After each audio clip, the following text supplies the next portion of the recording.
नमस्कार. रोज सकाळी आपण चहाबरोबर पहिल्यांदा हातात घेतो वर्तमानपत्र आणि कुठेतरी कोपऱ्यामध्ये एक बातमी आपल्याला पाहायला मिळते.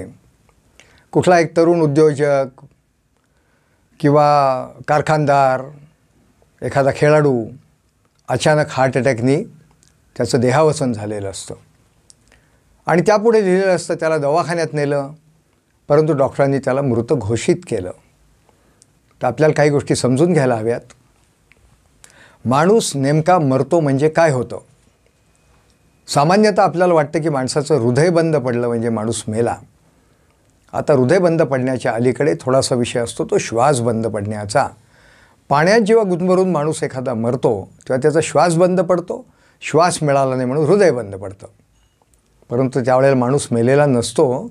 माणूस मरतो जेव्हा त्याचं मेंदू बंद पडतो आणि या हृदय बंद पडण्यापासून मेंदू बंद पडण्यापर्यंत 3 ते 5 मिनिटाचा अवधी असतो.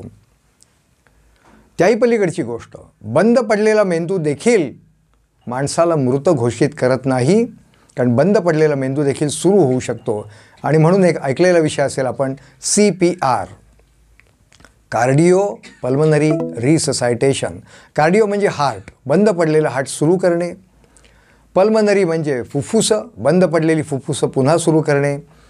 आणि आपण जो बोलणार आहोत तो विषय CPCR, बंद पडलेला मेंदू तो देखील पुन्हा सुरू करणे. किंवा CPR किंवा CPCR, कार्डिओ पल्मनरी सेरिब्रल रिससायटेशन किंवा कार्डिओ पल्मनरी रिससायटेशन. हा विषय आपल्याला समजून घ्यायचा आहे.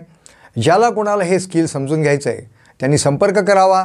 तुम्हाला माहिती दिलेली आहे, ती पुढची माहिती वाचा. धन्यवाद.